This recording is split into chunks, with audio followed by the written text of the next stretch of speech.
Thanks to the Arizona State Tax Credit for Public Schools, it is possible to pay up to $400 of your child or anyone else's K through 12 extracurricular expenses and receive a dollar-for-dollar reduction on your state income taxes. Have a student participating in elementary or high school athletics? Pay their participation fees using a tax credit donation and receive a dollar-for-dollar reimbursement on your tax return. Have a student performing with their school band out of state? Pay their travel costs using a tax credit donation. Have a student participating in test preparation for the ACT or SAT? Pay for their prep courses and materials with a tax credit donation. A high school student taking a CTE industry certification assessment? Put that tax credit option to work. Only have fur babies and no students in our schools? Make a tax credit donation to help a class take an educational field trip to the zoo. Whether it's for your child, a grandchild, or just to help students out at your neighborhood school, the Arizona Public School Tax Credit Donation Program makes it easy to fund extracurricular and enrichment activities for K through 12 students and to get a dollar-for-dollar reduction or refund on your taxes. Spend your tax dollars in your neighborhood and make the day a little brighter for the students in your local Peoria Unified School. You now have until April 15th to make and claim your tax credit donation. Go to www.peoriaunified.org/tax credit to find out more or to make an online donation today.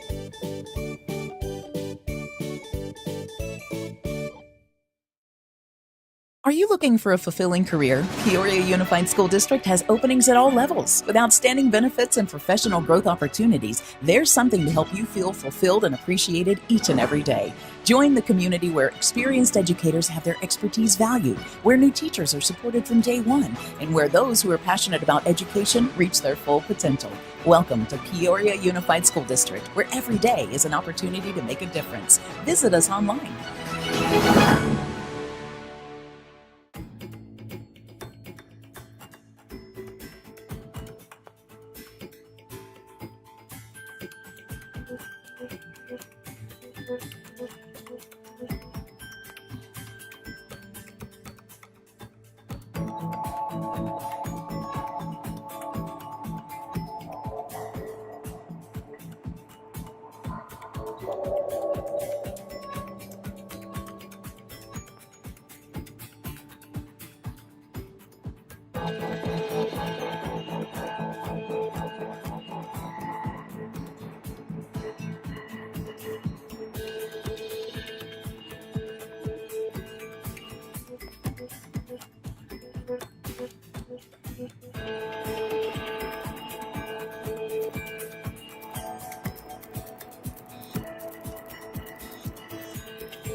Are you looking for a fulfilling career? Peoria Unified School District has openings at all levels. With outstanding benefits and professional growth opportunities, there's something to help you feel fulfilled and appreciated each and every day. Join the community where experienced educators have their expertise valued, where new teachers are supported from day one, and where those who are passionate about education reach their full potential. Welcome to Peoria Unified School District, where every day is an opportunity to make a difference. Visit us online.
looking for a fulfilling career? Peoria Unified School District has openings at all levels. With outstanding benefits and professional growth opportunities, there's something to help you feel fulfilled and appreciated each and every day. Join the community where experienced educators have their expertise valued, where new teachers are supported from day one, and where those who are passionate about education reach their full potential. Welcome to Peoria Unified School District, where every day is an opportunity to make a difference. Visit us online.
It's not letting me join.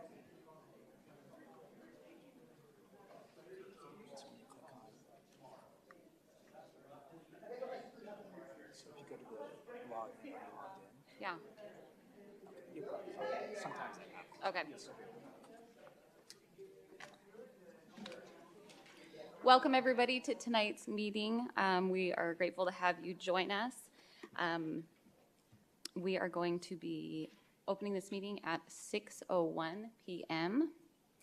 And we want to excuse Mrs. Rook. She has a family commitment, and also Dr. Sorensen. He will be calling in this evening, so we will be doing voice voting tonight. Okay, we're going to begin with our opening exercises led by Mr. Sandoval.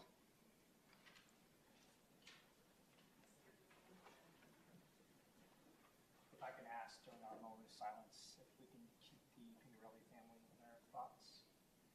The Pingarelli passed earlier this week. He was a staple in this district, in this community, and very much tied to Peoria Unified School District, as he also served as a board member for West Metro. So if you don't mind keeping me in our thoughts this week in the silence, I'd appreciate that. Thank you.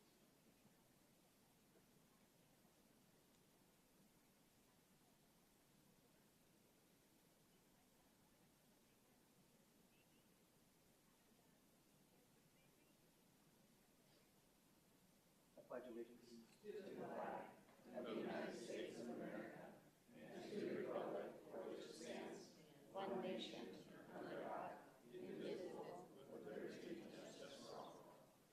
Thank you. Thank you, everyone. We're going to move on to section 3, which is our address agenda.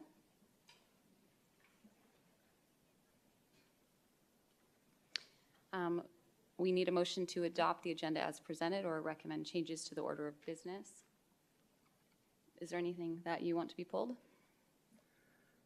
President Proudfit, I don't have any items to pull this evening. I don't either, thank you. Great. We have a few. Oh, so sorry. Dr. Sorensen, totally forgot about you. Anything you want to pull tonight? No, ma'am. Okay. No, ma'am. Sorry about that.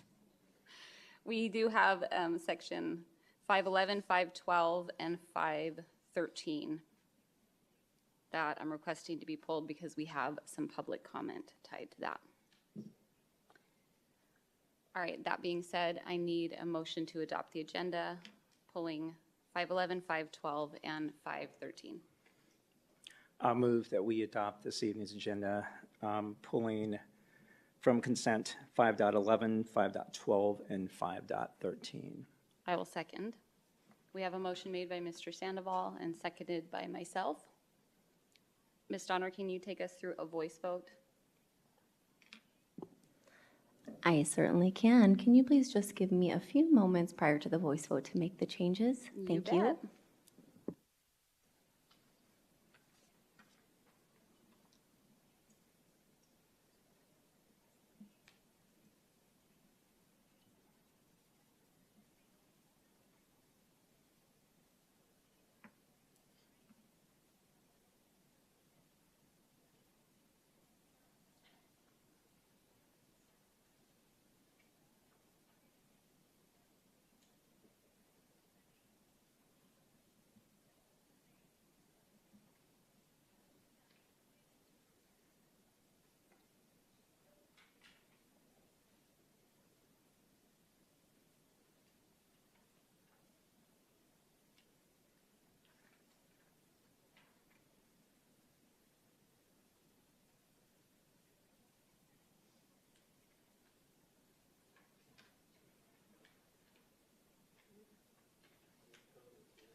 President Proudfit, members of the board, cabinet, and guests, thank you for your patience. I have made those changes and am ready to run you through a voice vote. Dr. Sorensen, Yes, ma'am. Mr. Sandoval, Yes. Mrs. Ewing, Yes. President Proudfit. Yes.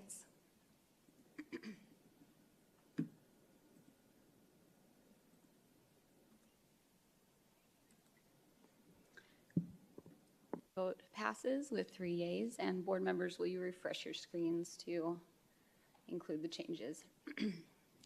Moving on to section 4, recognitions. We're going to turn the time over to Ms. Airy.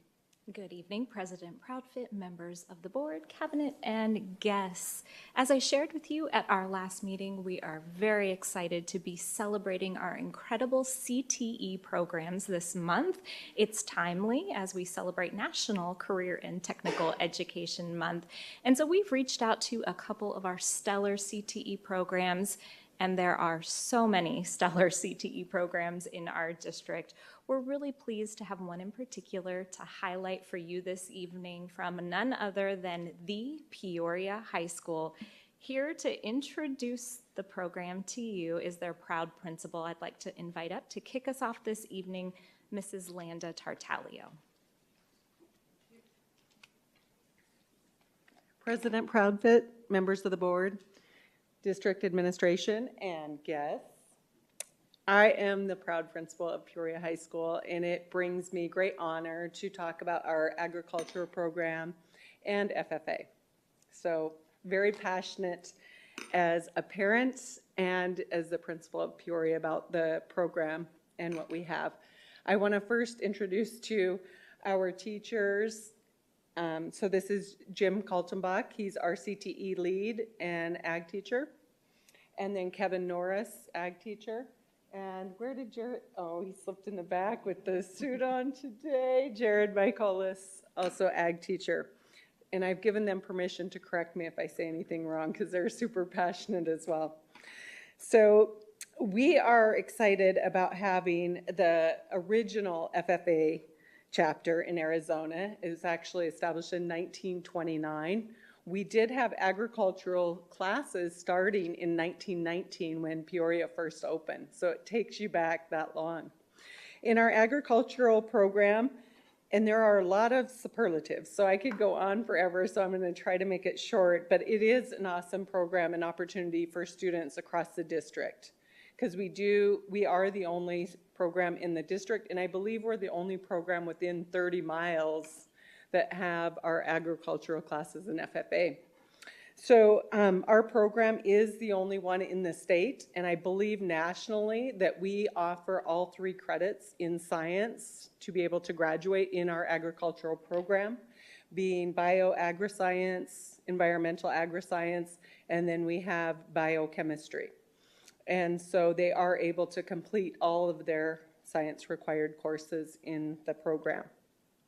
In addition, it's a hands-on experience. As you know, CTE is over 60% of the instruction is considered lab. So it offers a wide variety for those kiddos that really like the hands-on. And those of you that have been at Peoria High School will know that we have a fabulous greenhouse, and we have chickens and a rooster. And I like to remind our students the rooster's there to keep them on their toes, to be there before the rooster's crowing. So that's fun. We also offer other courses too to extend horticulture, animal science. We attract students from across the district, although we serve a lot of students at Peoria High School. We also offer co-enrollment for any of our students. We have large populations coming from Liberty and Sunrise will come as well as our Peoria kids, but it's open to anybody in the district. Some of the things that I'm so passionate about, and it even runs with my own children that went through the agricultural program. I have to convince my daughter, she went through nursing at another school and ag at our school. And so she's like, I'm going to get my degree in agriculture. So I'm like, let's plan on both, honey.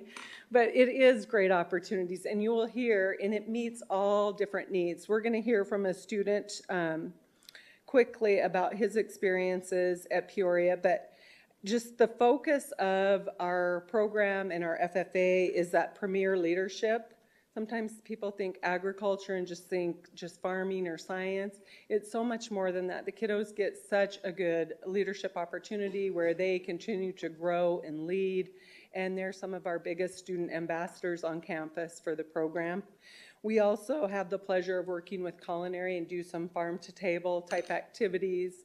And we really do outreach. Part of that is community service to our community. Some of those things that you may be familiar with is when they do the poinsettias during the holiday times and bring those, I believe, the district office as well as retirement communities around. So they have different projects like that that we work on as well. But premier leadership, personal growth, and career success. And they are passionate about that. That's the focus of the program, and we get the kiddos there, and it's a great extra opportunity. So without further ado, I would like to introduce one of our students, and while he's coming up, I will tell you that growing up in Montana, where I grew up, FFA was all about the cowboys and look very familiar. My first experience at FFA mini camp, it's a big camp from people from all over the state come to participate at Peoria High School.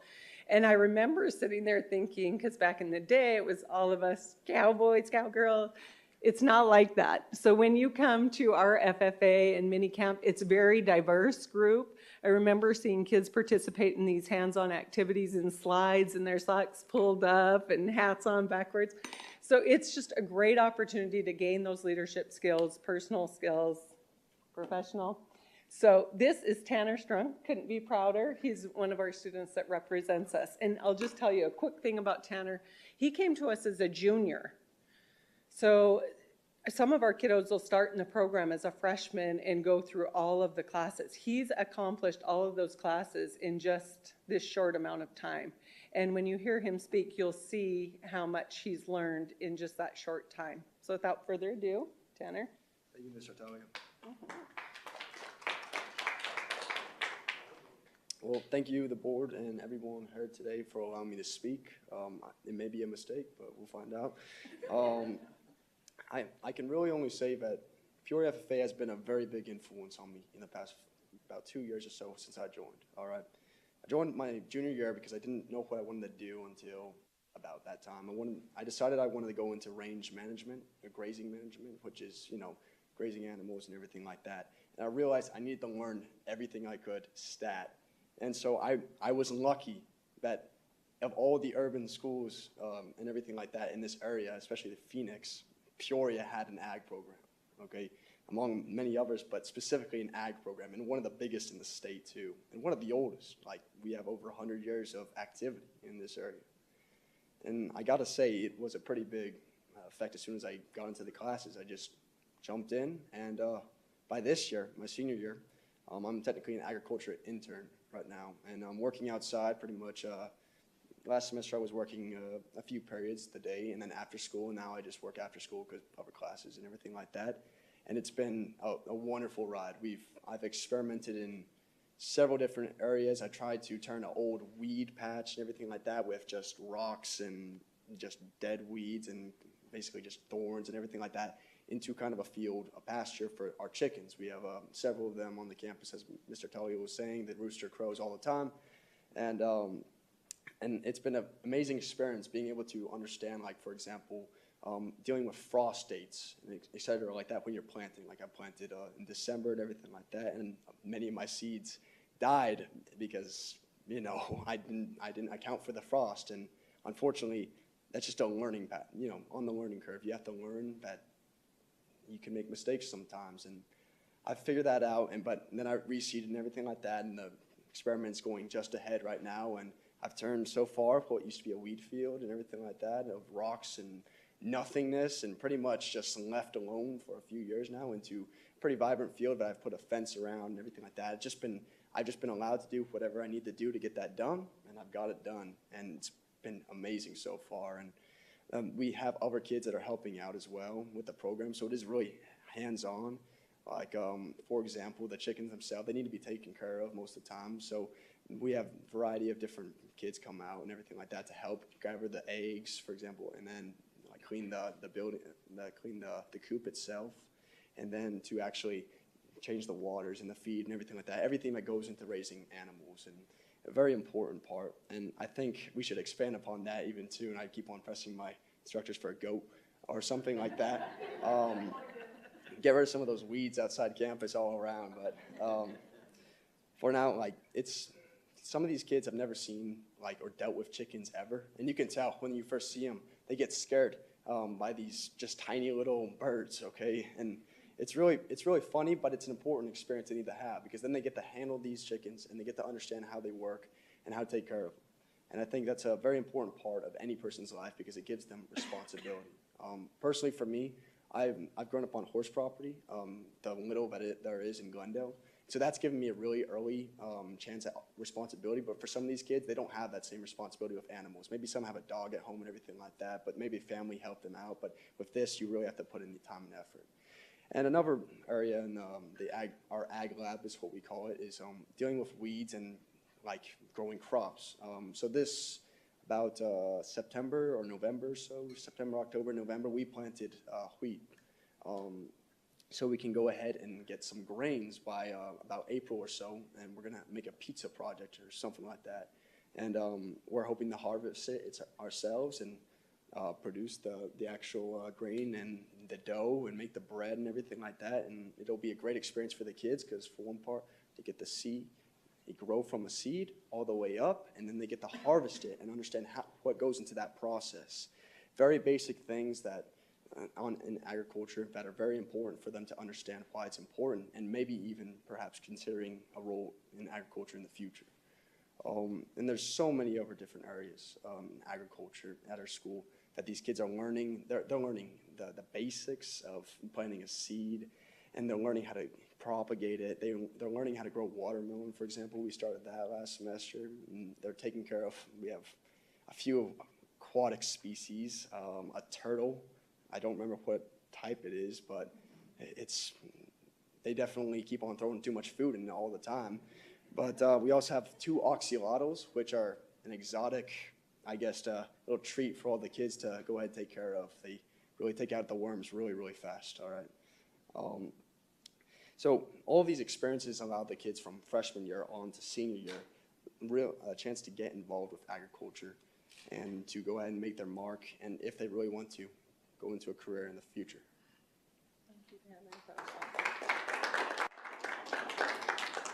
Just a couple little plugs, and then any questions, we'll stand for questions. I did want to say that 2 of our 3 teachers are proud Peoria High School graduates, so we bring them back as well. And then I'm going to put a shameless plug out there, so is anybody watching? One of our agriculture teachers who we love, my teacher's all-time favorite teacher ever, and we had to have some tears. He's going to go on a hiking expedition on the Pacific coast, so he is leaving us this year. So we are open, and we only have 1 spot for the very finest agriculture teacher. So if you're out there and see this, we would love to be able to interview you. So any questions for Tanner or I?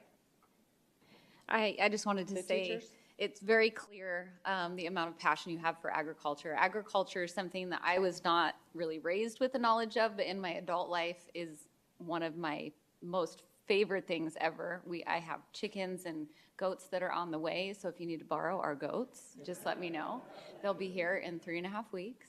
But it's such an incredible thing for kids to be a part of, curating the earth and cultivating and being able, like you said, to put in a seed. And even if you don't go into a career in agriculture, what you're learning is so vital and so important. I've actually, I think twice in the past month, have been able to be down at Peoria campus and seen what the students are up to and see the chickens in the field that you talked about. And it's wonderful to see the community feel that it creates on that campus as all the students are working to create something so great. So love to see that program expand. And for anybody watching, FFA is also something that there is a lot of scholarship money for. So deeply pushing my own children into exploring that.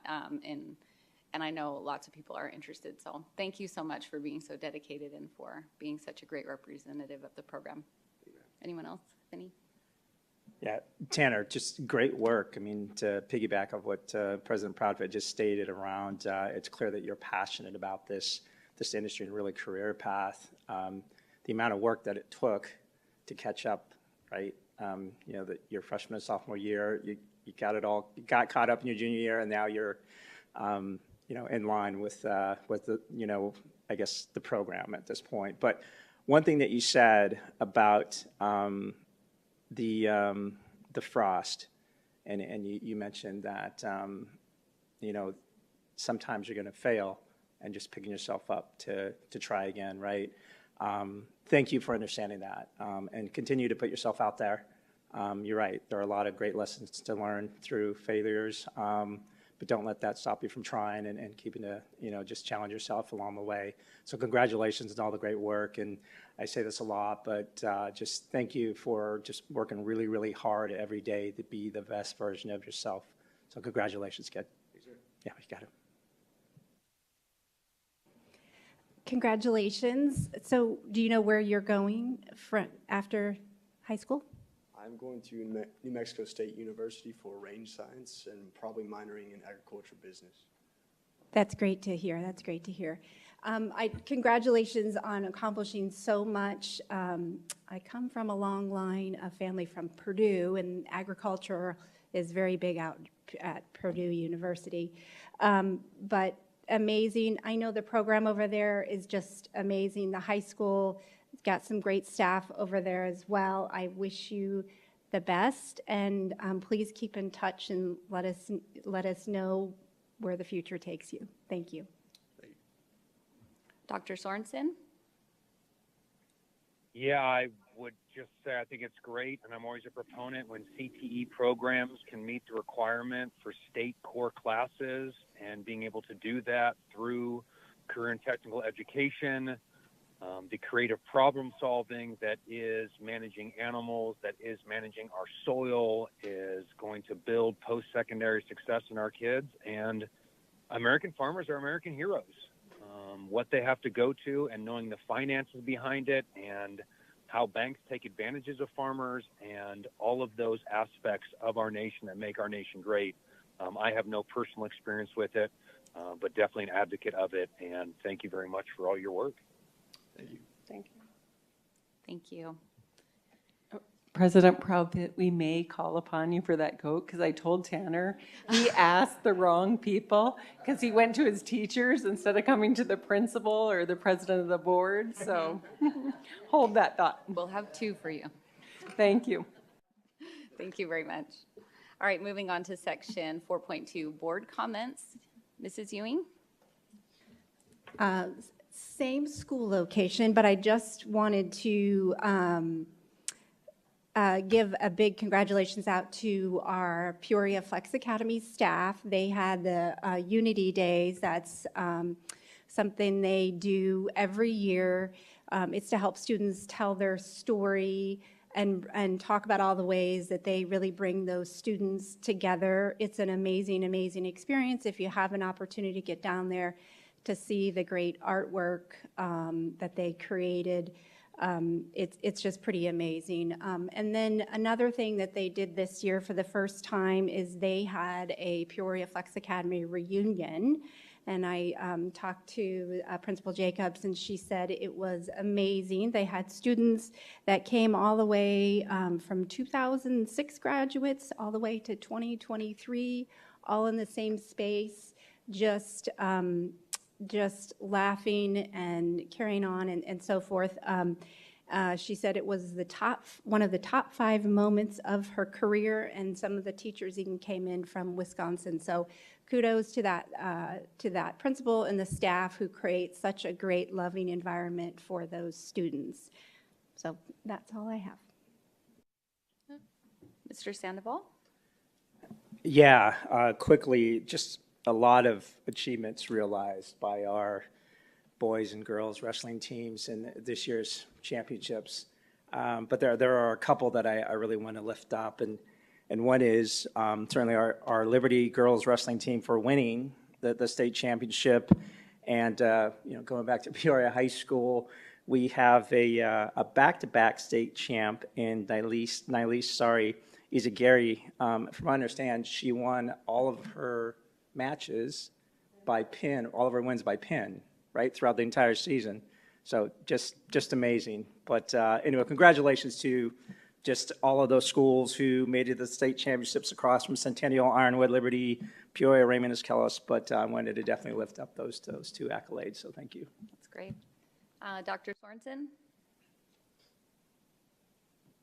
I echo what Sandoval said. He kind of stole my thunder. Good for you. No other comments.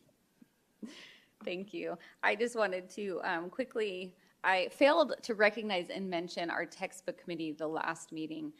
The amount of work that these committee members volunteer to scrupulously go over different proposed textbook is absolutely incredible. I was able to peek in on them a week or 2 ago, and I just wanted to give the biggest thank you for that specific committee and for all the volunteers within the district that are volunteering so much of their time on different committees.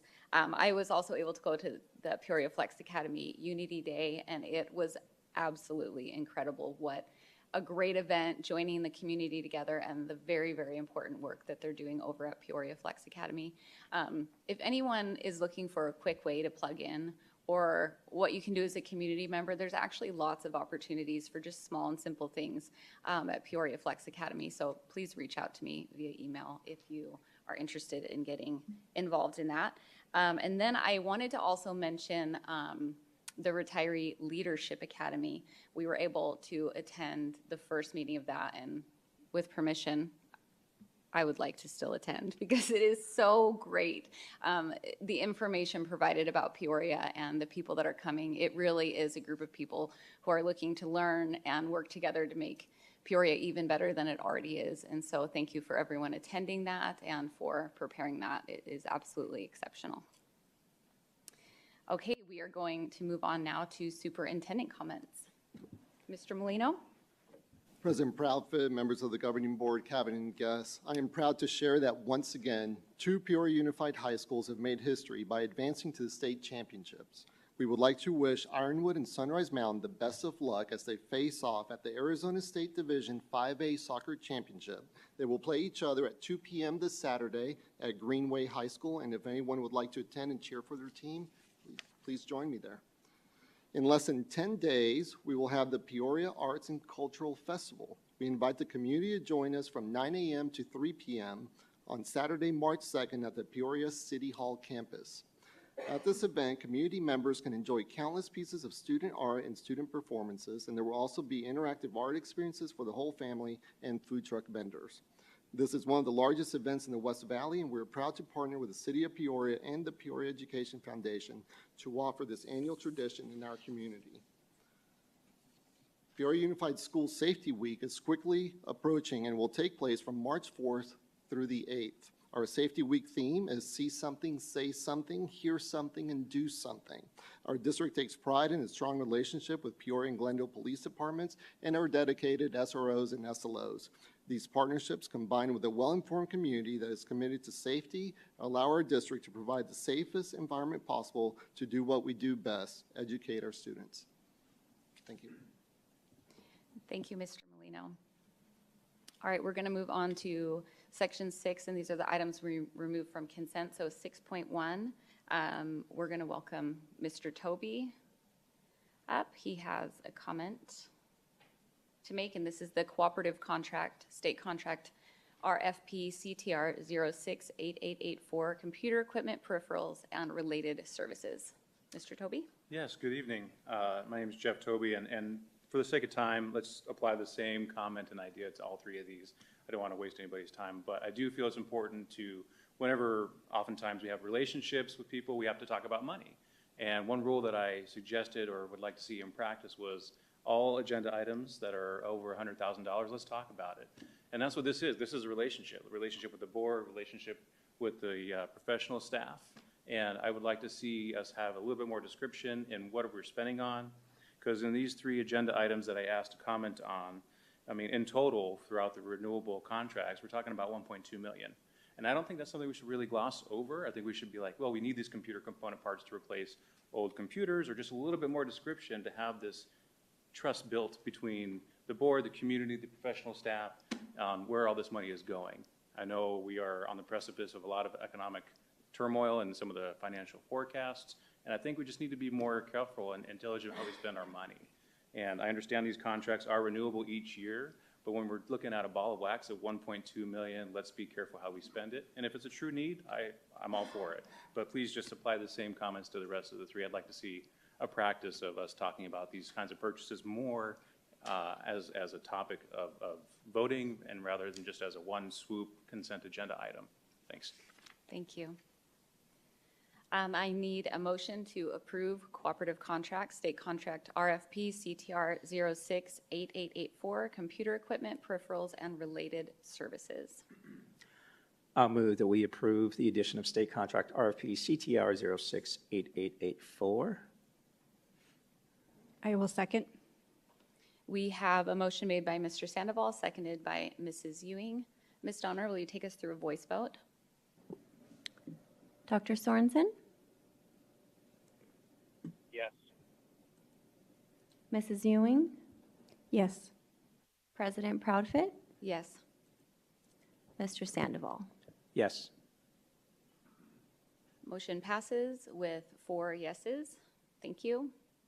Moving on to 6.2, I just need a motion for approving cooperative contract IGPA RFP 22-02PV for technology and audio-visual solutions for the period of 1 year and renewable for up to 2 additional 1-year extensions. I will motion to Approve, 6.2, approve and ratify the 1 GPA RFP 2202 PV for technology and audio-visual solutions for the period of 1 year and renewable for up to 2 additional 1-year extensions. I'll second that. We have a motion made by Mrs. Ewing and a second by Mr. Sandoval. Ms. Donner, will you take us through voice vote? President Proudfit, Yes. Mrs. Ewing, Yes. Dr. Sorensen, Yes. Mr. Sandoval.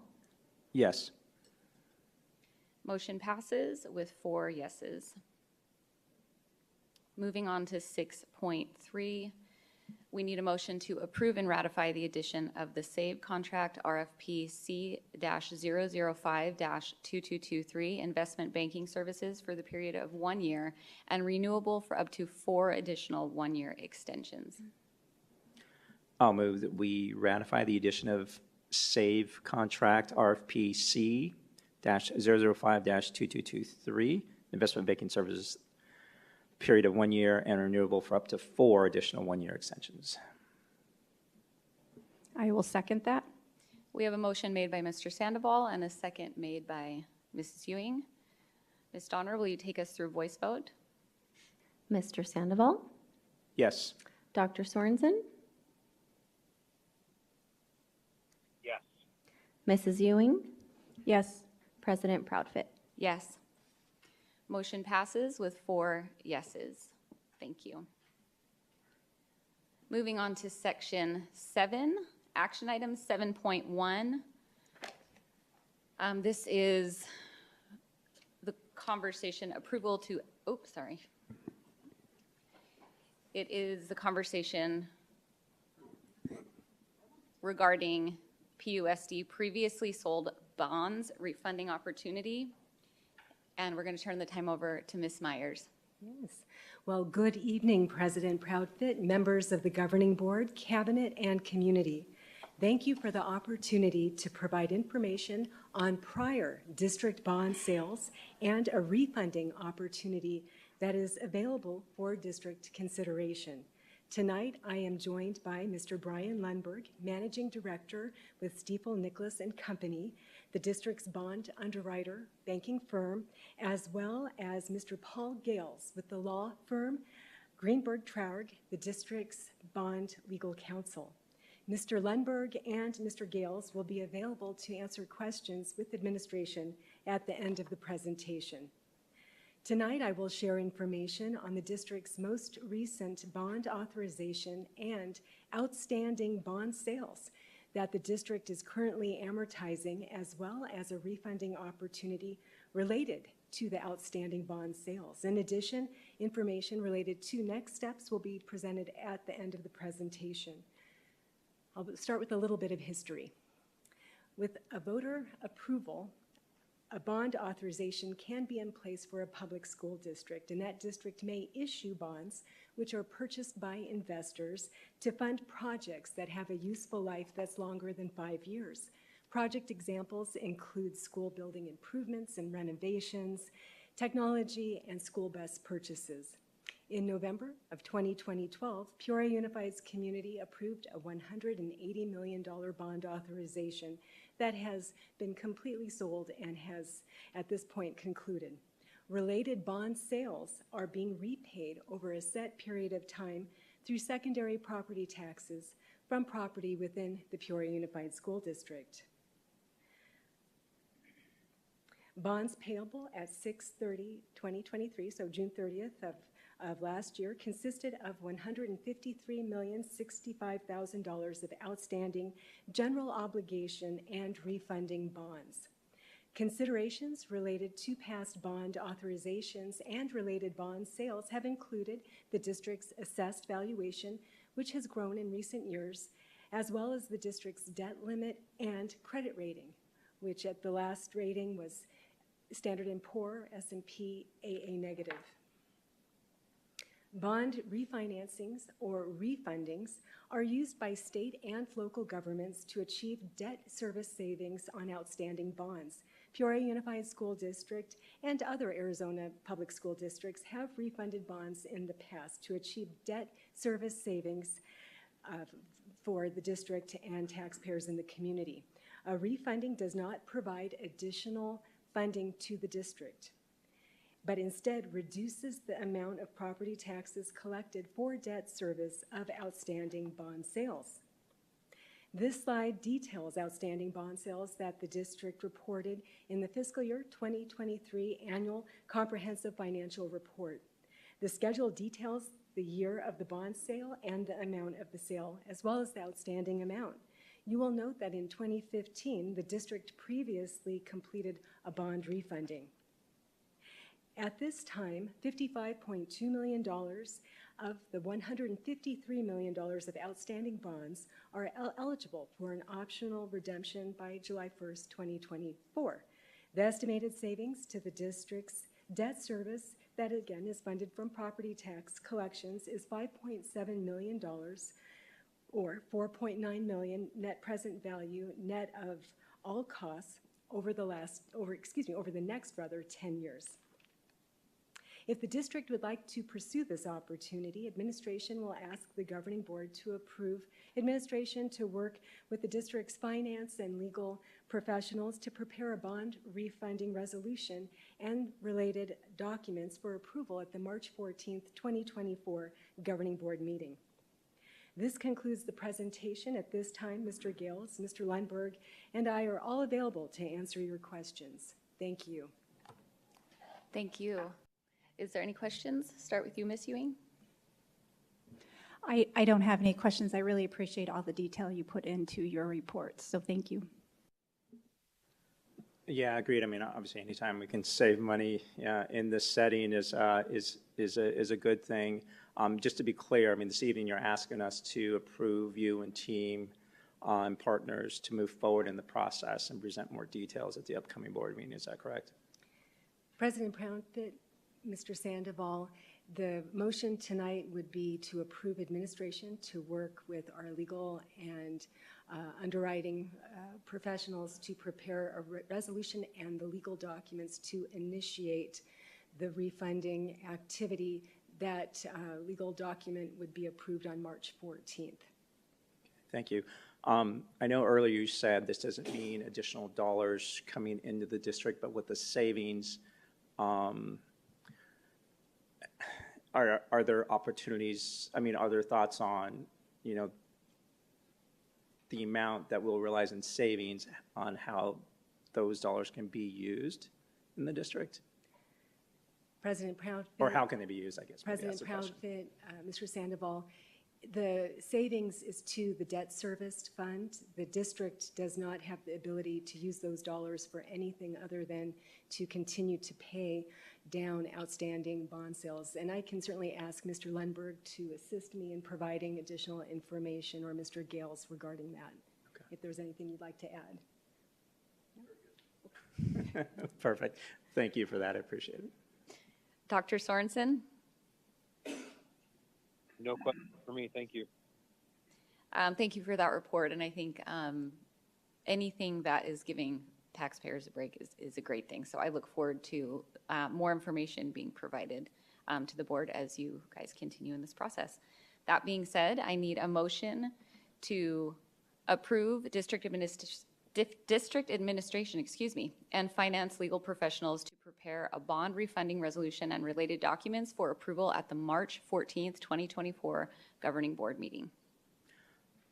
Motion to approve district administration and finance / legal professionals to prepare a bond refunding resolution and related documents for approval at the March 14th, 2024 governing board meeting.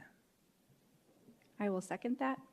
We have a motion made by Mr. Sandoval and a second by Mrs. Ewing. Ms. Donner, will you take us through a voice vote? Dr. Sorensen? Yes. Mr. Sandoval? Yes. Mrs. Ewing? Yes. President Proudfit? Yes. The motion passes with 4 yeses. Thank you. Moving on to 7.2, approval of retention stipend for eligible Peoria Unified employees, certified classified, and administrators for the school year 2024-2025. Turn the time over again to Ms. Myers. Yes, thank you. Good evening again. President Proudfit, members of the Governing Board, Cabinet, and community. Tonight, I will share information about the budget team and administration's continued work related to retention stipends for district staff. Looks like I'm not able to advance. Terry? Thank you. During the presentation, I will also provide historical information related to district retention stipends in the past and specific recommendations for staff who return to their work assignments next year.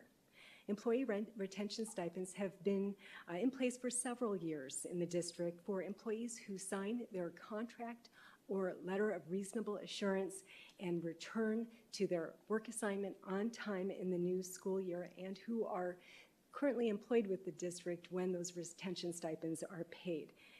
Retention stipends have historically been paid from a non-M&O or maintenance and operations funding source, and prior to fiscal year 2022, the Medicaid and Public Funds Fund had served as the funding source for retention stipends. In fiscal year 2022 and fiscal year 2023, grant funding and M&O carry forward have also supported retention stipend payments to assist the district in being competitive to retain our current workforce. On this slide, the history of retention stipends is presented, and you'll see over the years we moved from certified staff to include all eligible employee groups.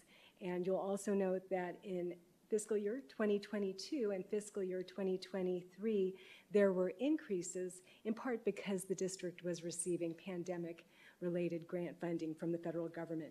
The district continues to experience challenges with retaining staff and also recruiting staff. There's a lot of competition from other districts as well as private employers in the community, and that competition continues to grow. And so although retention stipends are not guaranteed and they are evaluated on an annual basis, the budget team, who has been meeting since December, as well as administration, is recommending that the governing board consider a retention stipend again this year as an incentive for staff who return to the district. Based on available funds, the budget team and administration are recommending a $500 retention stipend. The projected cost will be approximately $1.9 million, including benefits, to be funded from several funding sources, including our Medicaid and Public Schools fund, which can be used for any M&O eligible funding expense, as well as M&O carry forward and grant funding to include National School Lunch Program, as well as our community education fund for our preschool and kids zone staff.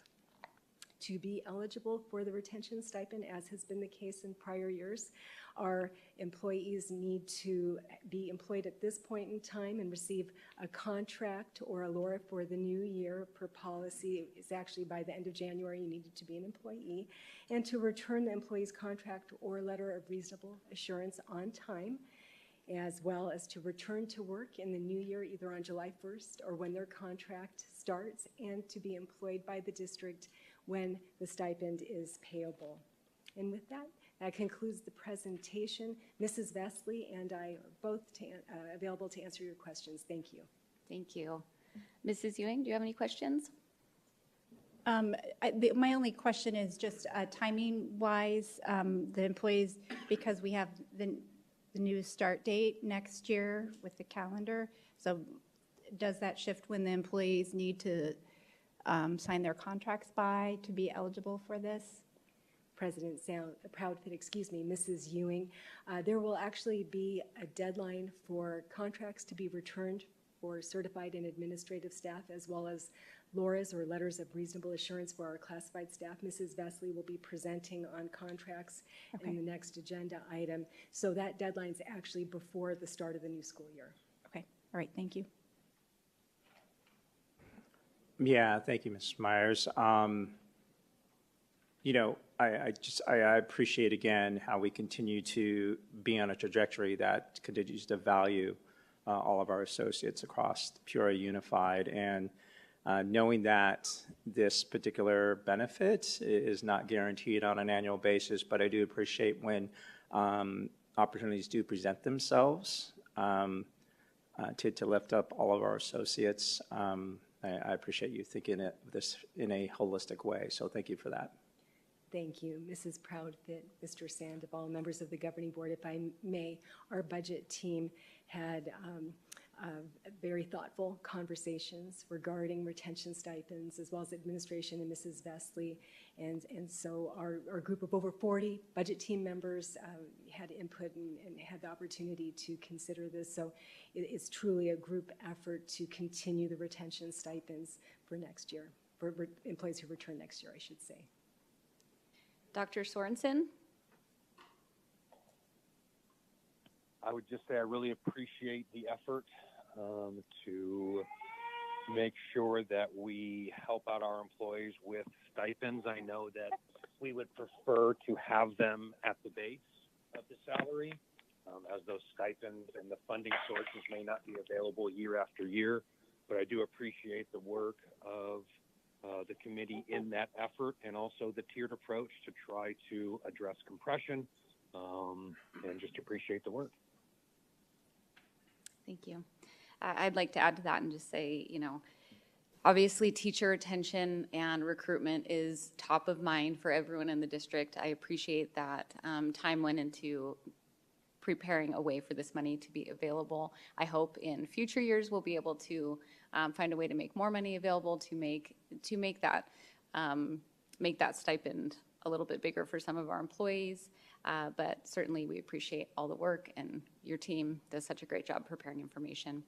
That being said, I need a motion to approve a $500 retention stipend for eligible employees, certified, classified, and administrators for the timely return of their contracts and letters of reasonable assurance return to work in the new school year, and who are employed by the district when the stipend is scheduled to be paid.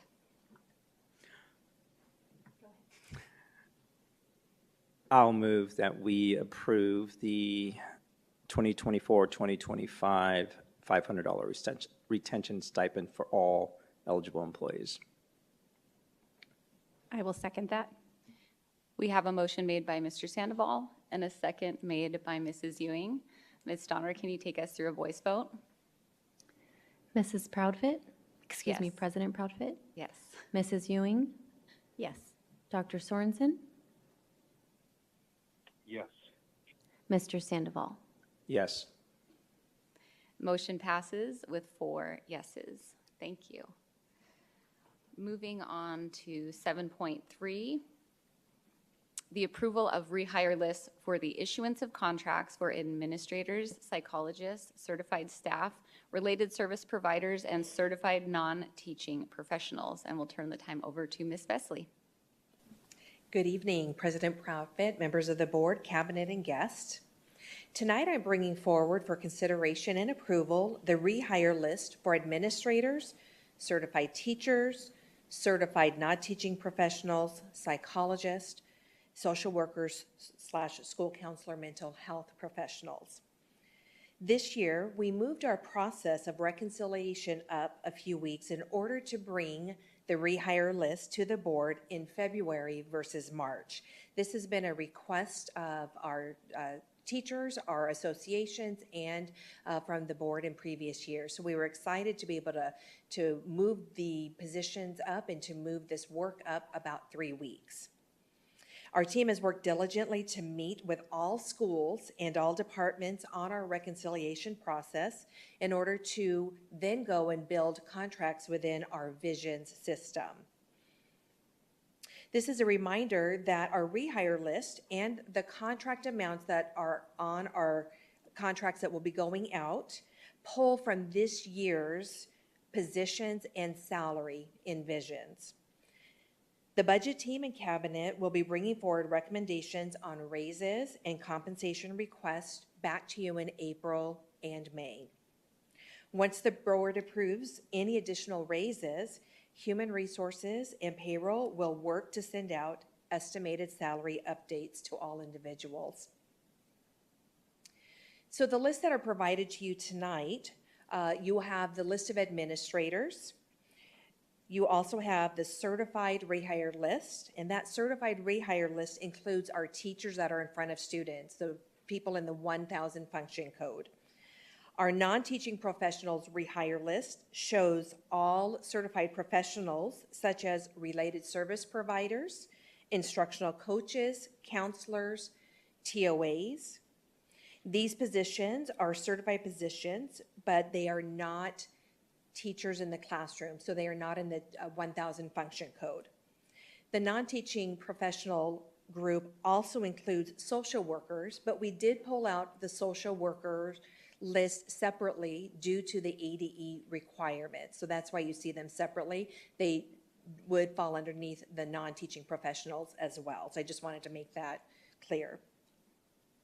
Again, all contracts have this current year's salary on them as we get ready to build and as we get ready to push those contracts and publish them pending board approval tonight.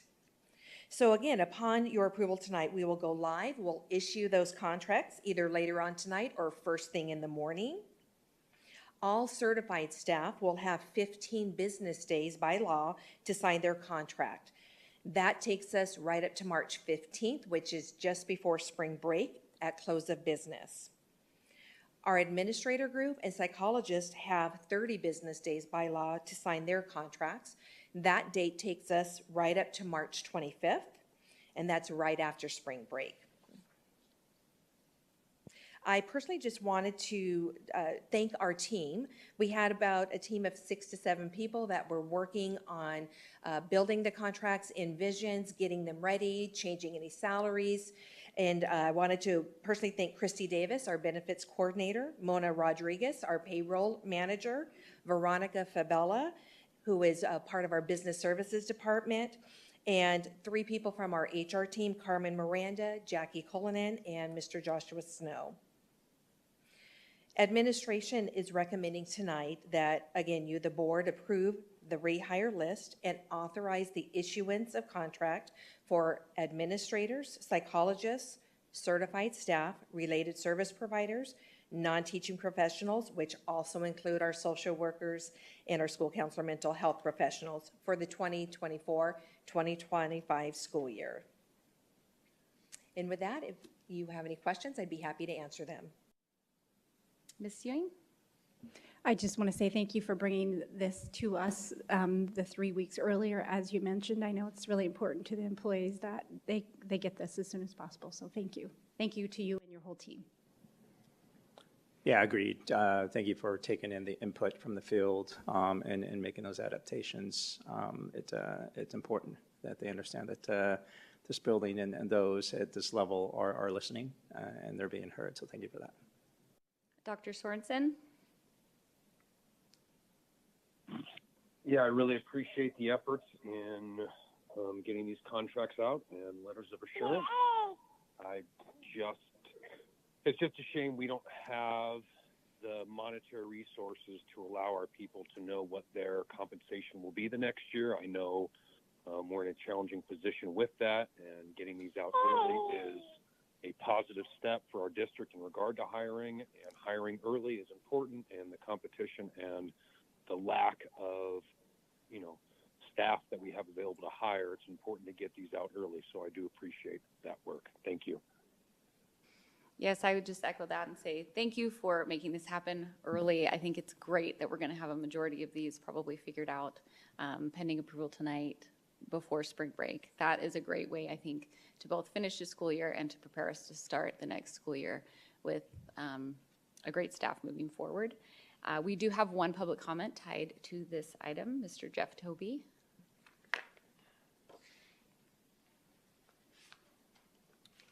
Good evening. I've mentioned this before to the board, but the list of the social workers, I count 30 on the list for rehire for contracts, only 9 of which are actually certified by the state's Arizona Board of Behavioral Health Examiners. The other 21 are not licensed to practice mental health in the state of Arizona. And according to the contract, which last board meeting was updated and changed, employees are now required to certify and acknowledge that they have the necessary legal certificate to perform their professional duties as a social worker. So when it comes to the state law, fidelity to law matters. So what is the practice of social work and what is psychotherapy? It's very simply this. It's a variety of treatment methods developed out of a generally accepted theory of human behavior and development. That's what the state law says. So engaging in the practice of social work is the professional application of those theories. That's what we're having with these social workers. They're school social workers through the Arizona Department of Education, but they're not licensed by the state. We're not able to drive in Arizona without a license legally. People can't practice medicine without a license, without any type of government oversight. Teachers are technically not supposed to teach without some sort of certificate, right? So how do I know that these social workers, the school social workers, are engaging in psychotherapy? They wrote it themselves. This is all the grants and the applications for state money saying exactly what they do. For example, this one social worker at a high school sees students daily talking about not only academic concerns, emotional needs, sadness, but self-injury, suicidal ideations, drug use, right? These are things that have to be handled by either a medical professional or a licensed professional, not somebody that holds a certificate from the Department of Education. Another one from another high school in the district engages on one-on-one clinical sessions with students. This social worker is not licensed by the state. I have another one from an elementary school for variety, 35 students they engage in one-on-one sessions with. Do our parents know that they're sending our students to individuals that are not licensed receiving one-on-one clinical therapy? I don't think so. It's not advertised anywhere. This one other social worker from another high school says that they receive students most commonly for stress, anxiety, and depression. Again, that social worker is not licensed. So why are we creating an institution in Peoria Unified School District when we have so many partnerships, professional partnerships that are licensed? Southwest Behavioral, we have Jewish Family Services, Mind 24/7. So with the remaining time, I just want to say there is a penalty for not employing licensed social workers, and it's a Class 6 felony. The state law is very clear about a person who's not licensed by this state who engages or even attempts to engage in psychotherapy is engaged in a Class 6 felony. It also says those that support or aid them in practicing this, being you guys, was also guilty of a Class 6 felony. So my recommendation is to hold off or at least just Sorry, your offer time is up. the 9 that are licensed. Thank you. Ms. Vesley, do you want to respond? Thank you, President Profit, members of the board. The Arizona Department of Education's grant requires that all social workers, school counselor, mental health professionals have either an ADE certificate that says social worker or school counselor. All of them have the appropriate ADE certification. They also have a master's in social work and or a master's in counseling. Just like teachers have a bachelor's degree in education. They may have a master's or a doctorate's degree in a related field in education. They also hold the necessary ADE requirement to have a standard teaching certificate. Administrators will have a master's degree or a doctorate's degree in school administration, and they also hold an ADE certificate for school administration. So we are in compliance per the grant. All of our hired employees must have the ADE certificate. Thank you. We need a motion to approve the rehire list and authorize the issuance of contracts for administrators, psychologists, certified staff, related service providers, and non-teaching professionals for the 2024-2025 school year.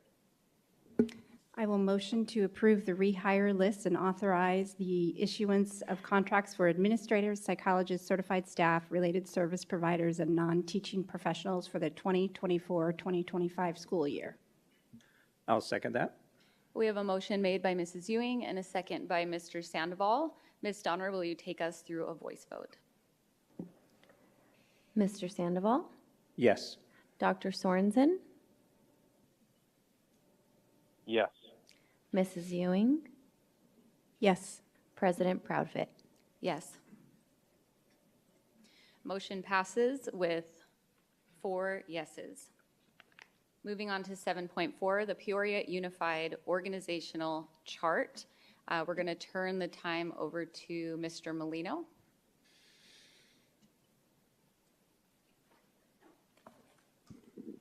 President Proudfit, members of the governing board, cabinet, and guests. As presented to the governing board during the January board retreat, administration is recommending that the board approve the recommended org chart changes as presented. We are collapsing 2 vacant administrator positions and using these FTE slots to create 2 new positions.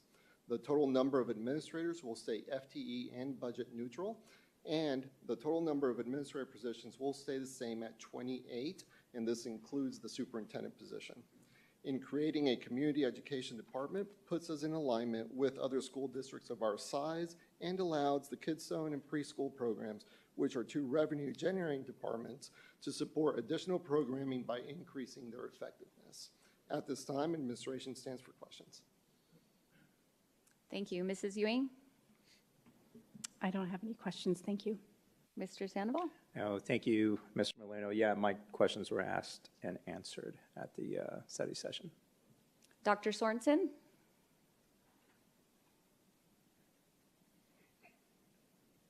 I'm sorry, could you repeat that? Did you have any comments or questions about the org chart? No, about the new org chart, I do not, sorry. Thank you. And same thing, all my questions were answered at the study session. That being said, we need, oh, I'm so sorry, we have a public comment, 7.4. Mr. Tovey. I'll make this quick. So on the very top, it says community, and I fully suspect we're going to get 4 votes supporting this organizational chart, but I really want this to be put in practice, meaning public comment needs to come back to 5.1. If community is at the top, above governing board, then public comment should reflect that. And I think we've had public conversations about this, about it's a respect issue when it comes to families that want to come and say things that are not on the agenda. So I just want this organizational chart to reflect our agenda that we actually put into practice and not just make it a label on a chart that looks nice. So please bring back public comment to 5.1. Thank you. Thank you. We need a motion to approve the 2024-2025 organizational chart as presented. I'll move that we approve the 2024-2025 organizational chart as presented. I will second. We have a motion made by Mr. Sandoval and a second made by Mrs. Ewing. Ms. Donner, will you take us through a voice vote?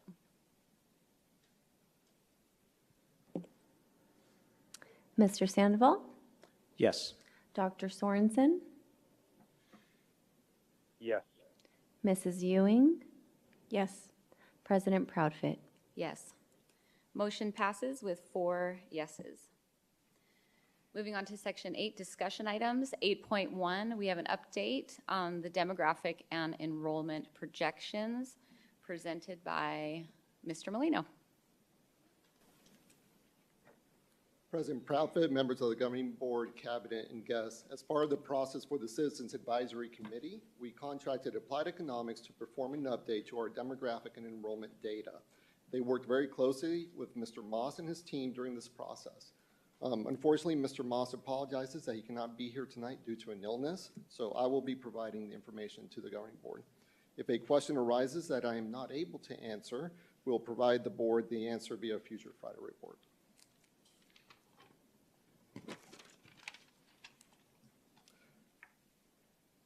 Up to 2016, the school district had an in-house demographer. Since then, and that was within the research and planning department. Since then, we have contracted out yearly analysis of demographic and enrollment projections as needed. Applied Economics has consistently used the 40th day enrollment numbers for our baseline.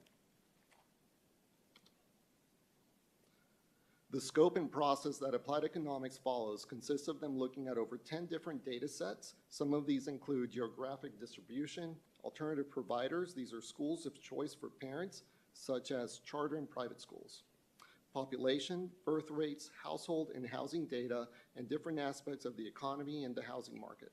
We will concentrate on the 4 main areas that you see listed. I'm going to go ahead and provide you a summary of what you will be seeing in the next few slides. Our enrollment keeps shifting from the southern and central regions to the northern regions. Our overall enrollment is decreasing at a steady rate, and our service rate to our school-age population is decreasing, with the percentage of students that choose other alternative providers increasing.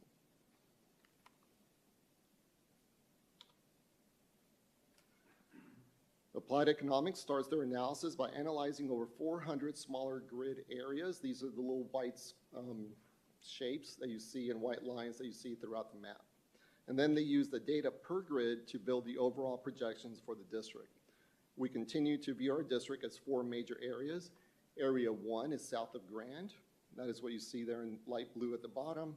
Area 2 between Grand Avenue and Bell Road, what you see in red. Area 3 is north of Bell Road and south of the 303. That is that mustard green color. And then Area 4 is north of the 303, and that's the purple. This slide shows 25 years worth of enrollment numbers on the 40th day. You can see that we peaked in 2007-2008 school year, then had several years of decline after the recession, with slow growth the years leading up to the pandemic, then another pattern of decline. So the blue bars is the enrollment. The straight red line that you see in the middle is the 0% change. And then the red line that moves up and down in those points, that is the percentage growth from year to year or percentage decline year to year.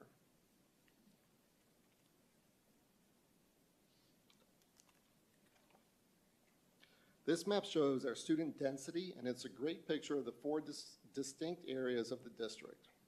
We have about 4,600 students from outside our district that choose us. This number has been declining over the last few years.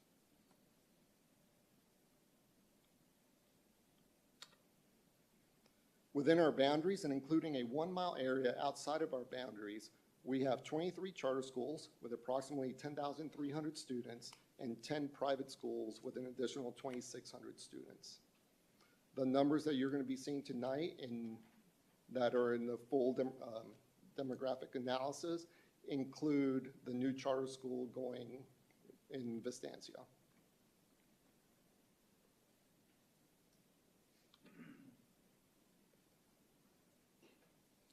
Our over 65 population keeps increasing, while our 13 and under student population continues to decrease, along with the birth rate continuing to decrease. And that is not just a Peoria, the birth rate change. That is a stated national trend. Areas 1 and 2 continue to have infill development projects with mostly multifamily projects, while areas 3 and 4 will continue to have large single-family developments.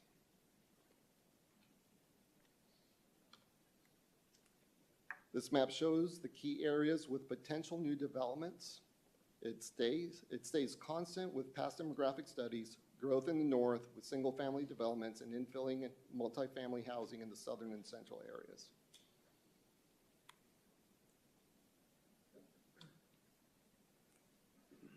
Enrollment projections of school-aged children for the next 10 years show a growth of about 4,100 students, but the data shows that district enrollment will decrease by 900.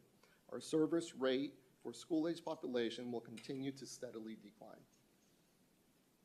And we saw these same numbers very similar in last year's study.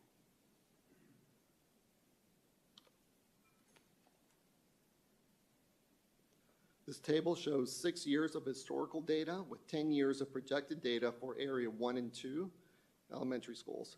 This stays constant with what we have been seeing in the past studies in the past few years.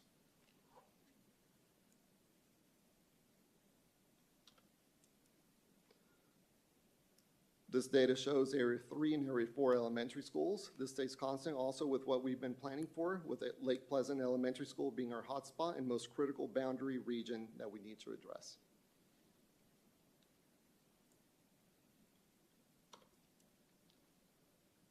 This table shows the same data, but for high schools. The main thing that I want to point out is not that Liberty High School will continue to grow, but its data has changed.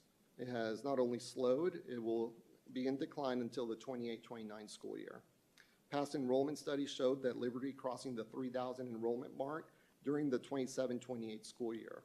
The new data shows that now it will not happen until the 31-32 school year.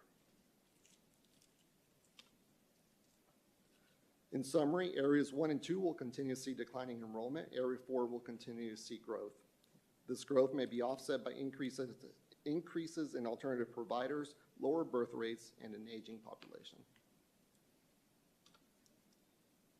At this time, administration stands for questions.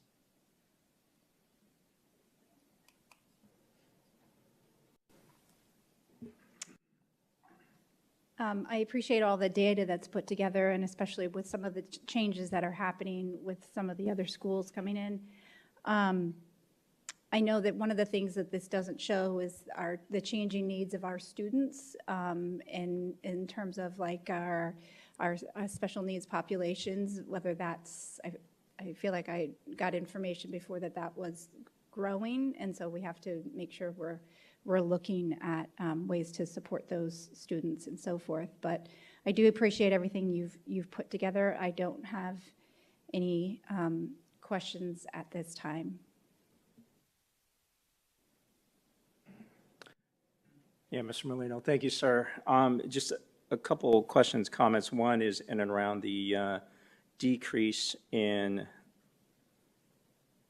the out-of-district enrollment. It's kind of declined over the last couple of years. It seems like that decline is also in line with the time that we really closed any variances at Sunset Heights, Liberty, Vistancia, Lake Pleasant. So I guess what I want to have in our head is that it's not due to demand or individuals wanting to attend Peoria Unified. It's due to a decision that we had to make to maintain, a certain safe, classroom size levels at those sites. So just to have that, just something to think about as you're going through these numbers. I think for me, it'll be interesting to see how the committee that's assessing the district and its needs, how they leverage these numbers to make those decisions. What we do see a fluctuation and a shift in how the distribution of our ADM is across the district, right? You mentioned it in the presentation. Our numbers have stayed somewhat level, but, it's just a shift in how those numbers are being experienced in the northern sector of the district, right? The growth, versus Old Town Peoria. That said, it'll be interesting to see how that team leverages these numbers to understand the needs of the district so we can still address the growth in the northern sector of the district while maintaining excellence, right? Maintaining an educational experience, facilities, et cetera, that all of our students and communities deserve. So thank you for that. Dr. Sorensen? No questions for me, thank you. I just want to say thank you for this data. This is the second time I've had the opportunity to look at it, and I feel like I could really dig into it for hours. We certainly have a very complex district with lots of moving pieces and very different needs based on geography. I did want to say that I think, in Arizona, we do have choice in education. We get to choose where and how we educate our children. There's a lot of resources available. I think it's great that every parent can decide what is right. As a district, I don't want to overemphasize or count on those things to take care of students or projections that, we'll probably have X amount of students go to different educational opportunities. And I guess as a district, just continuing to work on having the strongest district we can to serve all the students in Peoria, which we do. Like I said, I'm interested to see what we do with this data to figure out the best way to serve every population and subsection of Peoria as we do as a school board. So thank you very much, Mr. Molino. All right, moving on to 8.2, procurement and cooperative contract discussion. Turn the time over to Ms. Myers.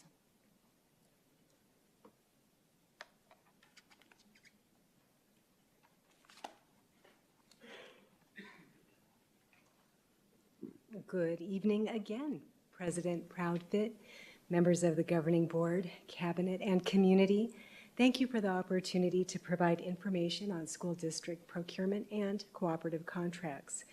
Tonight, I will share an overview of the Arizona Public School District procurement requirements, including information on cooperative contracts and district solicitations. A similar presentation was provided to the Governing Board in 2021. There will be an opportunity for questions and discussion at the end of the presentation. Arizona Revised Statute 15-213 requires school districts to follow procurement practices adopted by the State Board of Education. In addition, legislative authority and guidance includes the school district procurement rules that are based on the Arizona Procurement Code, Arizona Revised Statutes, Title 41, Chapter 23.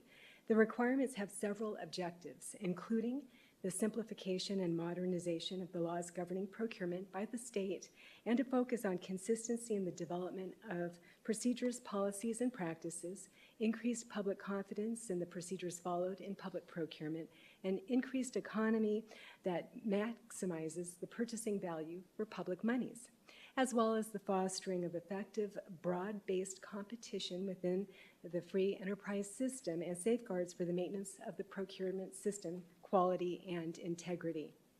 Information regarding public procurement can be found in the Arizona Administrative Code and the Uniform System of Financial Records that is published by the Office of the Arizona Auditor General. And you may recall with our audit presentation a couple of meetings back, we talked a lot about the Uniform System of Financial Records and the compliance questionnaire that a district is tested each year as part of the audit for their compliance in many areas, including procurement. And the published authoritative guidance is the basis for that compliance testing. District policy also applies to procurement and contracts with delegated authority by the governing board to certain staff for the procurement of goods and services. And this includes directing staff to assist with locating and purchasing materials, goods, and services to assist the district in fulfilling its mission and the educating of our students and ensuring that all purchasing services are performed in accordance with the Arizona Administrative Code, as well as the school district procurement rules and state statute, as well as district policy. Procurement rules for public districts are based on purchasing thresholds that are tracked by vendor or district-wide commodity purchases, as well as if the purchase is for 1 year or for multiple years. The district is required to obtain written quotes from at least 3 vendors for purchases costing at least $10,000 and less than $100,000, and a formal competitive sealed bid proposal process is required for the purchase of goods or services that are $100,000 or greater. Procurement thresholds are determined by calculating the entire district's total expenditures with any given vendor or any given commodity in the fiscal year. And a commodity is a group of like goods or services of a similar nature. I'll provide a few examples. Instructional aids, office supplies, custodial services, those would be considered a commodity. If an end user is not using a vendor that has been previously awarded a procurement contract through the district or a cooperative contract, then the procurement thresholds apply. District policy addresses the procurement requirements for the district as well as district solicitations, including requests for proposals and bids, which require governing board approval prior to the issuance of the solicitation and approval of the vendor award once the procurement process is complete. There are certain purchases that the school district procurement rules, Article 10 and 11, do not apply to. I've listed several examples on this slide. The entire list is included in the Arizona Administrative Code Rule R7-2-1002. And again, you can see that there is not a large amount. Most things that are purchased by the district are subject to procurement. Arizona revised statutes do allow a school district to award a contract for a purchase of a product, material, service, construction item without competition if administration and then with governing board approval, there is a determination in writing that there is only one source for the purchase. Sole source procurement should only take place when no other reasonable alternative exists, and a copy of the written evidence and determination of the basis for the sole source procurement should be retained in the procurement file for the district. The governing board is required to approve all sole source procurements before the purchase is made, as well as every year we bring back the list of sole source procurements for approval the following year. So it's an annual activity to review and approve those sole source procurements. Peoria staff members are committed to spending taxpayer dollars in the most efficient and effective way. I'd like to thank our entire purchasing team for the work that we do. We have a very small and mighty group of professionals in our purchasing department. Products and services are carefully scrutinized to ensure the very best use of constituent funds while encouraging open and fair vendor competition. The district encourages participation by all vendors in district solicitations, and we ask vendors and potential vendors to register with Arizona Purchasing to be notified of bid and proposal opportunities. So here on this screen is a screenshot of our district website where community members and potential vendors can learn how they register to be notified for future bid or solicitation opportunities. And then, of course, the Arizona Purchasing website maintains a central and statewide prospective bidders list that is used by the majority of school districts in Arizona to post solicitations and requests for quotations online and to more effectively disseminate solicitation information to buyers and vendors as well as the general community.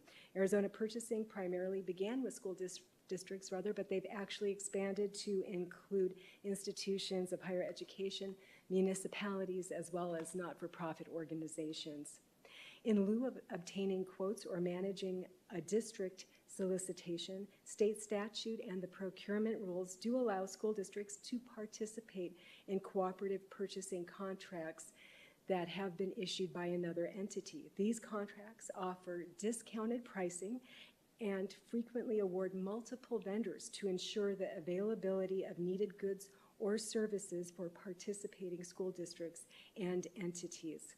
Participating in a cooperative contract can also streamline the procurement process from a timing, administrative cost, and efficiency perspective. It allows the district to be more responsive to needs to ensure that a purchase order can be issued as quickly as possible, where a district-initiated solicitation RFP bid has a several-month process, 3 months typically, where a cooperative, that award has already been made, and I'll speak in a minute about due diligence, and the district ultimately approves that separate entity's contract and has the ability to piggyback off of that contract for the purchase of goods and services. And Peoria Unified's governing board, each year we bring the list of cooperative contract organizations that we ask the board to approve that are utilized not only by a number of Arizona school districts statewide, as well as other government entities, including municipalities, universities, and not-for-profit organizations. School districts are responsible for conducting due diligence to ensure procurements, whether done independently or through a cooperative purchasing agreement, are in accordance with the procurement rules and state statute. Arizona Revised Statute 15213F does require school districts as well as school purchasing cooperatives that have an annual audit from an external CPA firm, as Peoria Unified does, to have a systematic review of purchasing practices as part of the audit. The Office of the Auditor General has prescribed the guidelines for performing these reviews as part of procurement compliance. And again, I mentioned that compliance questionnaire that is part of the annual audit, and we report back to the board each year on any findings within the compliance testing. The request for approval of a cooperative contract and awarded vendors on a contract is a procurement activity for government entities and school districts in the regular course of business each year. It is not the adoption of new instructional resources, with the exception if there's a formal textbook adoption, as was the case when we had our math and science textbook adoption.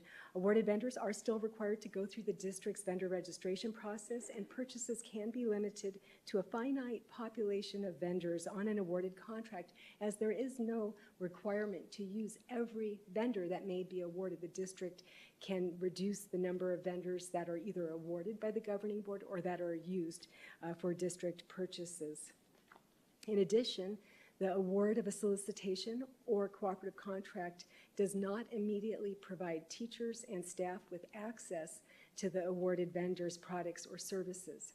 A district purchase order must first be issued after a multiple stakeholder review, including an evaluation of the funding source, available budget, There's the annual budget that's approved, and then the allocation of budget to departments or schools, so it has to be within that allocation. And the product and services ultimately that are being purchased are also reviewed as it goes through the workflow as part of our internal control structure. So all of those steps take place before a purchase order is actually issued to procure a good or service. And so with that, that concludes the presentation. At this time, administration is available to answer your questions. Thank you. Thank you very much. Mrs. Ewing? I don't have any questions. I really appreciate all the detail again with this and just going over how we put together all of our contracts and the procurement process and so forth. So I do appreciate the review of all of this. Thank you. Mr. Sandoval? Yeah, I'll echo that, but thank you for the very robust and detailed discussion or information. You know, I think it's important. You know, it was mentioned earlier about relationships and having that transparency so everybody understands our processes from a business perspective. You know, is important. So thank you for that. Appreciate it. Dr. Sorensen? No questions for me. Thank you. I just wanted to say thank you. Your reports are always so detailed, and also it's great to know that we perform exceptionally well in the auditing processes associated with these kinds of things. And so thank you for your attention to detail and for your hard work. Before we move on to public comment, I just wanted to invite anyone that wanted to leave after the business. Oh, okay, great. All right, we're going to be moving on to public comment. I just wanted to, excuse me, there it is. I just wanted to remind everyone, we're going to spend 30 minutes on this line item. Each individual has 3 minutes at the podium.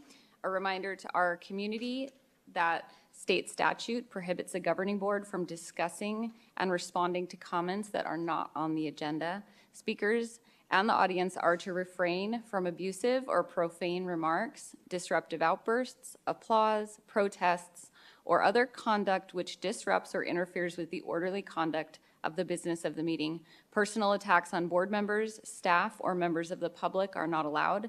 It's inappropriate to utilize a public hearing, the public comment section, or any other agenda items for the purpose of making political speeches. Engaging in such conduct and failing to cease upon my request will be grounds for ending a speaker's time at the podium or for the removal of any disruptive person from the meeting.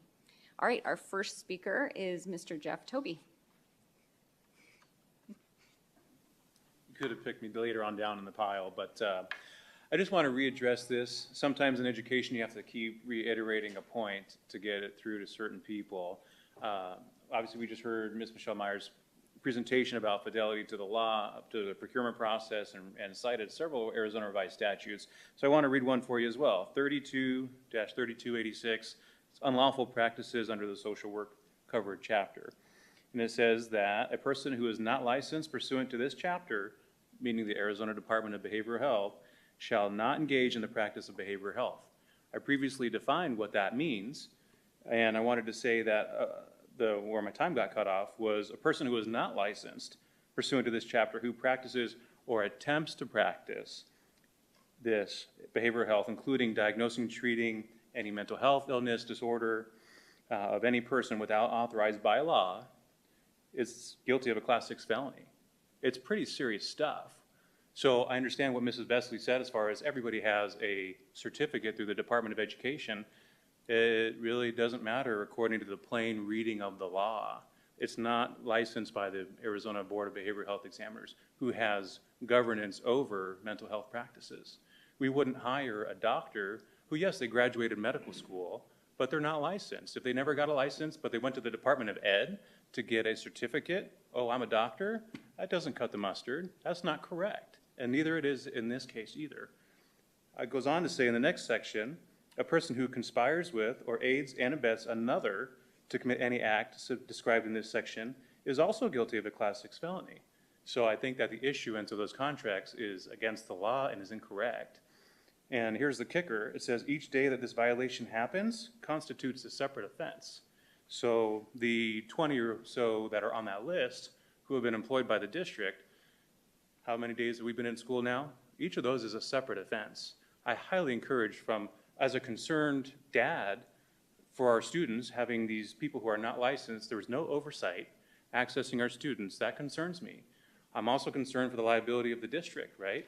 I don't want the district to get sued for engaging in criminal conduct, right? And I don't want anybody on the professional staff either to get involved in anything like that. So literally, as a concerned dad, on every perspective here, this needs to get addressed and revisited. Now, there are 9 on that list for contracts that are licensed either as a social worker, a LAC, things like that, who meet the definitions of this chapter. 21 of them do not. And I don't think the majority of parents in this district know how many unlicensed, by statute, social workers we employ as a district. I think we need to address that before it bites us in the butt, okay? Thank you. Thank you. And Ms. Vesley, will you follow up with Mr. Toby, please? Thank you. Our next comment is from Janelle Bowles.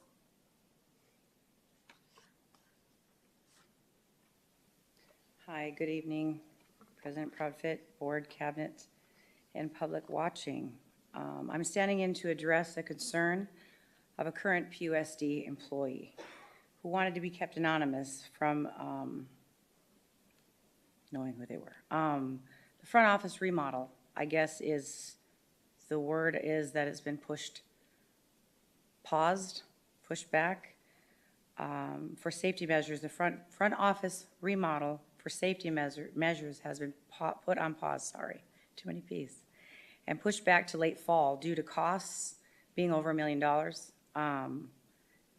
Procurement did give me some of that information, but still, that was never discussed.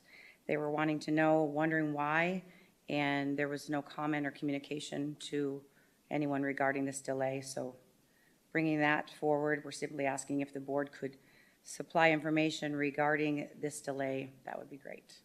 Also, the ADA bathrooms that are out of compliance, if we could, as somewhere, find out why we are out of compliance, that would be great. I know that the district is looking into 3 different ADA compatible designs, but I would like, or the constituents would like, to ask, in lieu of just district transparency, why the current bathrooms are out of compliance. If we can know that, that would be great. Thank you. Thank you. And Mr. Molino, will you follow up with Ms. Bowles, please? Thank you. Our next comment is Leanne Roberts.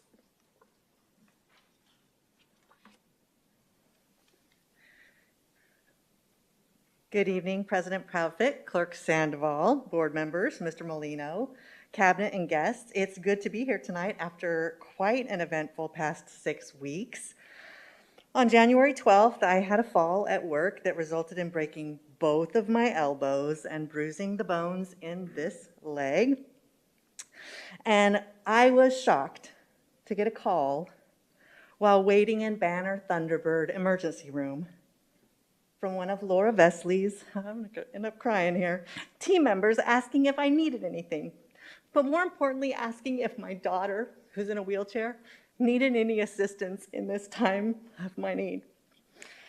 Miss Vesley and her team were there for me from day one to answer my questions and listened to my suggestions to make an accident like this easier for others to navigate, and took those suggestions for future by creating a possible frequently asked questions list for employees. Valley Schools was amazing. I was provided a nurse who scheduled and attended all of my appointments and sent all the paperwork to the correct people. The support I have received from both my coworkers at Pioneer and my colleagues at the district has been integral in my recovery, and it has made me appreciate Peoria Unified even more than I already did. So that was my little spiel. Thank you guys so much. It really meant a lot to me. Anyway, public comments near the end of the government board meetings, good call. If community members want to participate at meetings, the time that public comments occurs should be of 0 consequence. Because like I said before, public comments is a gift, not a right. I do have a suggestion, however.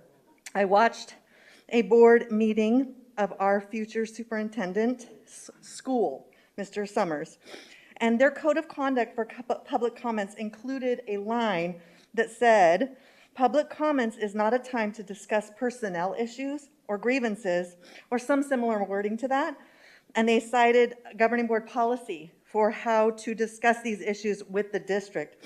I think this would be a great addition to our public comment code of conduct to ensure that no employees of this district has their right to due process impinged like what happened last year. And PragerU, I just have to say that if we decide to take any curriculum, even if it's online curriculum, that we should use the exact same rubrics that we use for any textbook curriculum to make sure that it is proper for our school district. Thank you, guys. Thank you. Our next comment is Janet Klepak.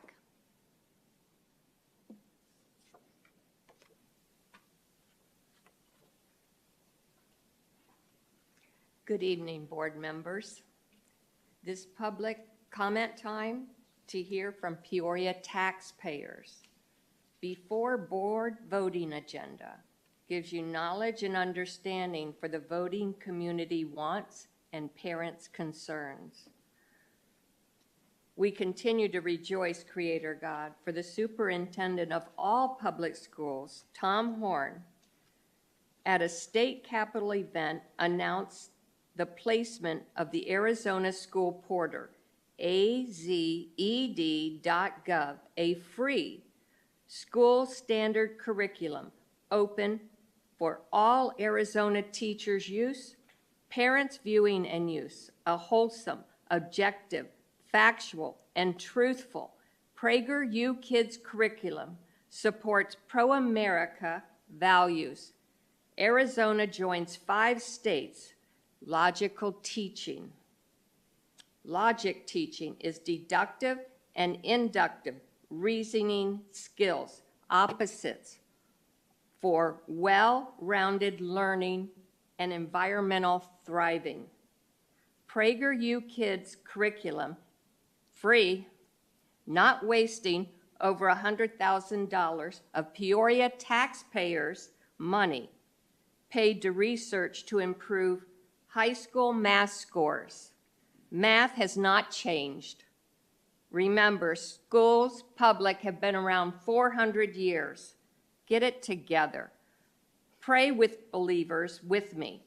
God, we are acknowledging the Lord God for the Peoria school children. They're crying, suffering, as you have seen, God. Rescue Peoria children from the one-sided doctrine wrapped in educational learning. We choose and we ask freedom as we fight the good fight for good and truthful educational learning. In Jesus' name. 2 genders, 2 bathrooms, male and female, God created them, period. Hold accountable who initiated the test, males in girls' bathrooms and shower areas at Liberty High School. A student was beaten 8 times over the head, a male wannabe girl. Disgusting evil. Our Father, your kingdom come, your will be done here on earth as it is in heaven. Come, Jesus, come. The state voted federal government into the school. We, the people, can have our Arizona representatives vote the federal government out. Welcome God back into the schools. I'm sorry, it's time. Thank you. Our next comment is Becky Foster. Okay. All right, our last public comment is Miss Laura Tepizan.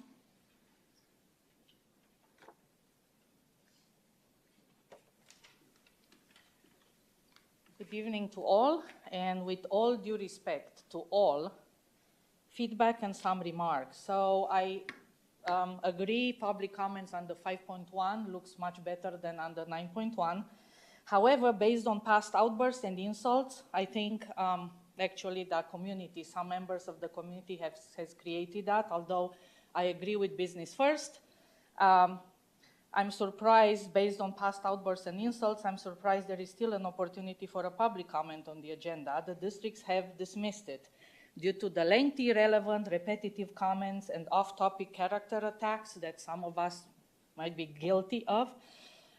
However, being firm with zero tolerance for insults will establish discipline in the boardroom, and the total lack of respect for the students who are present here or watching the board meetings will probably bring back to 5.1 if these things will be under control again. There are students who interview the superintendent and have officially asked to stop the nonsense, the political games, and tend to real issues. And you have done that. You are bringing business first. Dr. Summers must be welcomed with professionalism by this community, not with a ritual of incantations, dramatic narratives, and play. Now, in communism, freedom of speech was suppressed and dissent was punished. And in America, many people on all sides tend to take some of these rights for granted, focusing on the negative aspect. Either ignorant, uneducated, or for political reasons, they play games for votes. Unfortunately, these are the days of our lives with anomalies. When with perplexity I watch the angry, even the insulting ones, calling themselves Christians, coming to board meetings, I see individuals who plan to run for a seat who encourage such behavior. And I have students who are also watching, and some of them were included in that number who were part of the selection of the superintendent, or they are concerned, their parents are concerned, they are watching the board meetings. People come here to insult people and make a mockery of an institution, and then they say a prayer. In the context of Christianity, there is never an excuse to insult people or being appropriate to be rude, judgmental, hateful. Spraying people with venom is not a behavior that Christians will condone. Maybe the counterfeit ones will. As far as free speech, the right to free speech is not absolute, and there are things people cannot say, such as speech causing harm or lying that results in a negative impact on a person or a school district image.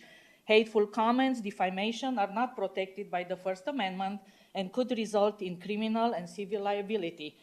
I will wrap up with a suggestion for those running to secure a seat in November. Choose real, relevant topics that help build a better world for children. Bring your ideas and solutions. I'm sorry, it's time. Okay, thank you. Thank you. That concludes our public comment section for this evening. We're going to move on to section 10, informational reports. Report on upcoming meetings and events. Ms. Airy? Good evening, President Proudfoot. Nothing to add to the report this evening. Thank you. Great, thank you. 10.2, legislative, state, and local updates. Ms. Myers? Thank you, President Proudfoot, members of the governing board. I do not have a report this evening. Thank you. All right, 10.3, district enrollment reports for the month of January 2024.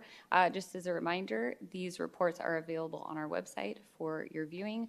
We do have a request for a public comment tied to this, this line item. So typically we don't have public comments for this, but Mr. Toby? Yeah, last board meeting when we talked about the December numbers, we were down about 900 students. Potentially that was for the winter moves where people relocate districts and whatnot. So let's look at January, we're over 1,000 down year over year. And I know that we just had another presentation about what the future numbers look like, but I think this is an opportunity to really enhance our image and our crown jewel, our CTE program, our Future Farmers of America, are excellent ways to attract and retain a lot of these students. And I think that one idea that I had, and I've emailed the board about this, is maybe partnering with someone like APS or SRP, you know, lineman school, providing some type of those trainings to increase student involvement, participation, certification. That way they can have jobs waiting for them when they get to college or get to the job environment. I think that's something that a lot of schools don't have, and I think we have over 24 career fields that people can take advantage of. I think if we maybe expand on our crown jewel in Peoria, the CTE program and the MET, I think that we will hopefully get some of those other numbers up that we've since lost and be more competitive as a district. Thanks. Thank you. All right, moving on to section 11, 11.1, board member opportunity to readdress any agenda items. Mrs. Ewing? No, thank you. Mr. Sandoval? I don't have any items, thanks. Dr. Sorensen? No, ma'am. And I do not have any at this time. Moving on to 11.2, request for agenda items for future governing board meetings. Mrs. Ewing? I don't have any, thank you. Mr. Sandoval? I don't have any this evening. Thank you. Dr. Sorensen? No, ma'am. And I do not have any either. All right, moving on to section 12, adjournment. I do need a motion to adjourn tonight's meeting at 7:48 p.m. I will motion to adjourn at 7:48 p.m. I'll second that. We have a motion made by Mrs. Ewing and a second made by Mr. Sandoval. Ms. Donner, can you take us through a voice vote?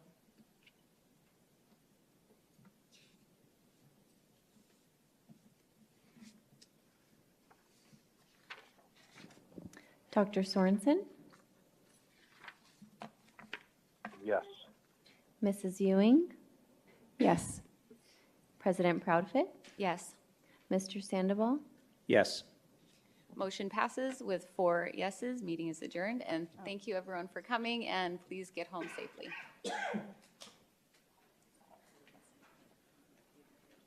Unknown